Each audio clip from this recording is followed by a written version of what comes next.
ভারত পাকিস্তান সেনাদের মধ্যে যুদ্ধ বিমানের ধাওয়া পাল্টা ধাওয়ার পর এবার সীমান্তে ট্যাঙ্ক, কামান, গোলা জড়ো করল পাকিস্তান। অর্থাৎ যুদ্ধের যত প্রস্তুতি তার সবই নিয়ে ফেলেছে পাকিস্তান। যুদ্ধের ময়দানে পাকিস্তানের সেনাপ্রধান জেনারেল অসীম মুনির কমান্ডিং অফিসারদের ইশারায় শত্রুপক্ষকে ঘায়েল করতে ছুটে চলছে পাকিস্তানের সাঁজোয়া যান। আকাশপথে ভারতকে মোকাবিলায় নিজেদের প্রস্তুতির বিষয়টিরও জানান দিল পাকিস্তানের বিমান বাহিনী। ভারত হামলা চালালে পাকিস্তানের পাশে দাঁড়াবে 1 কোটি হিন্দু। দর্শক, ভারতে হামলা চালাতে সকল প্রস্তুতি নিয়ে ফেলেছে পাকিস্তানের সেনাবাহিনী। সেনাপ্রধানের কঠিন হুঙ্কারে গর্জে উঠেছে পাকিস্তানের আর্মি। ইতিমধ্যে ভারত হামলা চালানোর প্ল্যান করেছে। যদি ভারত পাকিস্তানে হামলা চালায় তাহলে ভারতের হিন্দুরাই নরেন্দ্র মোদীকে পদত্যাগের জন্য বাধ্য করবে, এমনকি পাকিস্তানের পক্ষে যাবে 1 কোটি হিন্দু। এরকমই বার্তা দিয়েছেন ভারতের হিন্দু সমাজ। এমনকি ভারত পাকিস্তান যুদ্ধের বর্তমান অবস্থা কি এই ভিডিওতে জানতে পারবেন। না টেনে দেখতে থাকুন, একটি লাইক করে আমার সাথে থাকুন। ভারত পাকিস্তান সেনাদের মধ্যে যুদ্ধ বিমানের ধাওয়া পাল্টা ধাওয়ার পর এবার সীমান্তে ট্যাঙ্ক, কামান, গোলা জড়ো করল পাকিস্তান। অর্থাৎ যুদ্ধের যত প্রস্তুতি তার সবই নিয়ে ফেলেছে পাকিস্তান। ভারতের টানা হুমকি ধামকিকে থোড়াই কেয়ার করে ভারতের সঙ্গে সীমান্তবর্তী লাইন অফ কন্ট্রোলের কাছে পূর্ণমাত্রার সামরিক মহড়া চালিয়েছে পাকিস্তানের সেনারা। বৃহস্পতিবার ট্যাঙ্ক, কামান, গোলা ও তাজা গুলি নিয়ে মহড়া দেয় তারা। দেশটির সেনাবাহিনীর সূত্র জানিয়েছে, এই মহড়া শত্রুপক্ষের যে কোনো ধরনের আগ্রাসনকে কঠোর জবাব দেওয়ার জন্য সাজানো হয়েছে। এতে বিভিন্ন ইউনিটের কর্মকর্তা থেকে শুরু করে সাধারণ সেনারাও অংশ নেন। পাকিস্তানি সংবাদ মাধ্যম এক্সপ্রেস ট্রিবিউন জানিয়েছে, বুধবার ভারতীয় সেনারা বিনা উস্কানিতে এলওসির কিয়ান ও মন্ডল সেক্টর দিয়ে ছোট অস্ত্র দিয়ে গুলি ছোড়ে। পরবর্তীতে পাক সেনারা জবাবে ভারতীয় সেনাদের কয়েকটি চেকপোস্ট ধ্বংস করে দেয়। আর এই গোলাগুলি ও চেকপোস্ট ধ্বংস করার পরই সীমান্তে সামরিক মহড়ার আয়োজন করে পাকিস্তান। গত 22 এপ্রিল ভারত নিয়ন্ত্রিত জম্মু কাশ্মীরের পেহেলগামে 26 জনকে গুলি করে হত্যা করে বন্দুকধারীরা। এই ঘটনায় পাকিস্তান পরোক্ষভাবে জড়িত এমন অভিযোগ তোলে ভারত। এরপর দুই দেশের মধ্যে উত্তেজনা তৈরি হয়। এই ঘটনার পরপর ভারত পাকিস্তানের সঙ্গে সিন্ধু নদ চুক্তি বাতিল ও সীমান্ত বন্ধ সহ বিভিন্ন পদক্ষেপ নেয়। এর জবাবে পাকিস্তানও ভারতের সঙ্গে সীমান্ত বন্ধ এবং সিমলা চুক্তি স্থগিত করে।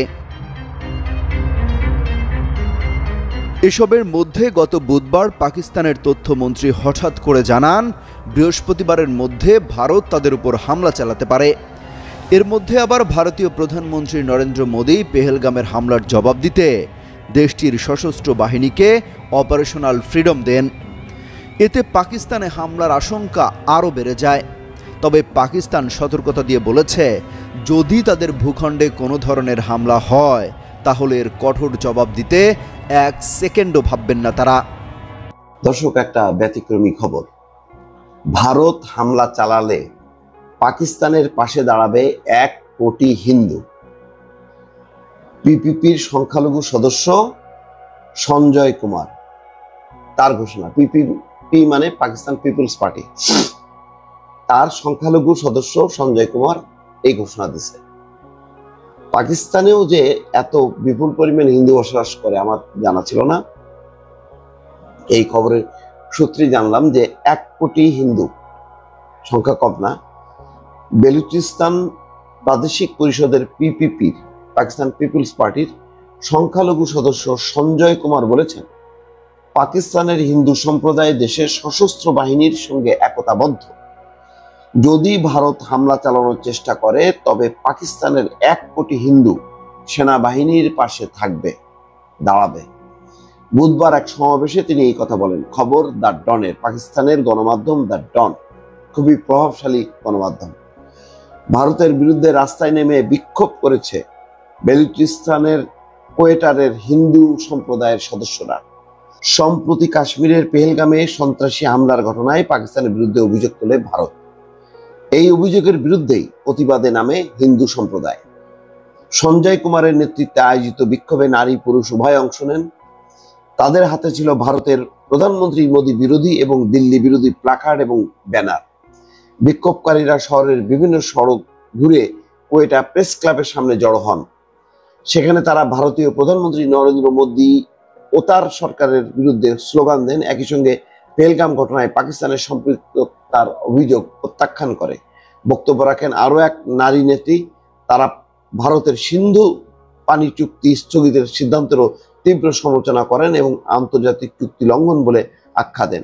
এখানে পাকিস্তানের সুবিধাটা হচ্ছে, পাকিস্তানকে তো এই ব্যাপারে দেখলেন যে 1 কোটি হিন্দু তারাও ঐক্যবদ্ধ।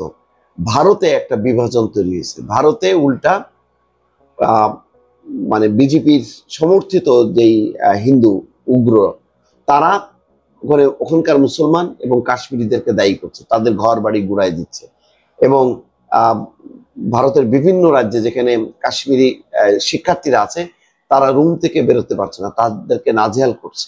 কিন্তু ভারতে যেখানে বিভাজন আছে, বিচ্ছেদ আছে, মানে মুসলমানদের উপর চাপ আছে, এখানে কিন্তু হিন্দুরা আর বিচ্ছিন্ন না, তারা কিন্তু একদম দেশ হিসেবে ঐক্যবদ্ধ হয়ে আছে। ফলে পাকিস্তান ভারতের থেকে ছোট দেশ হলেও মানসিক দিক দিয়ে কিন্তু তারা অত্যন্ত ঐক্যবদ্ধ। দর্শক ভালো থাকবেন। যুদ্ধের ময়দানে পাকিস্তানের সেনাপ্রধান জেনারেল অসীম মুনির কমান্ডিং অফিসারদের ইশারায় শত্রুপক্ষকে ঘায়েল করতে ছুটে চলছে পাকিস্তানের সাঁজোয়া যান।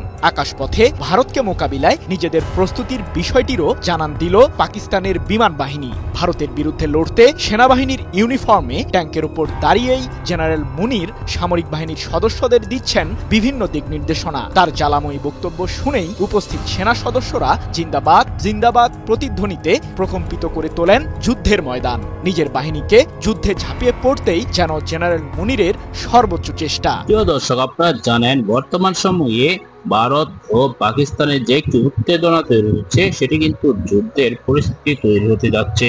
36 ঘন্টার ভিতরে যুদ্ধ হবে বলে বার্তা দিয়েছিল ভারত, কিন্তু সেই 36 ঘন্টা বেরোয়নি এখন পর্যন্ত।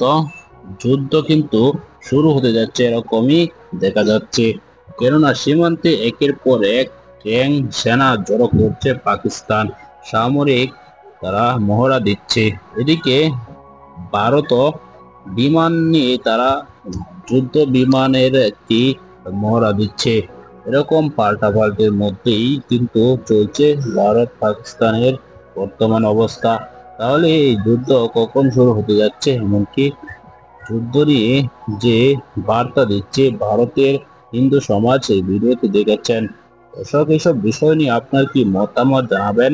পরবর্তী এরকম ভিডিওগুলো সবার আগে সব সময় পেতে হলে এই চ্যানেলটিকে এখনই সাবস্ক্রাইব করে পাশে থাকা বেল বাটনটি অন করে দিবেন। ভিডিওতে একটি লাইক করে শেয়ার করে অন্যদেরকে দেখার সুযোগ করে দিবেন।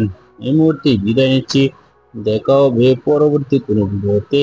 ভালো থাকুন, সুস্থ থাকুন। আসসালামু আলাইকুম ওয়া রাহমাতুল্লাহ।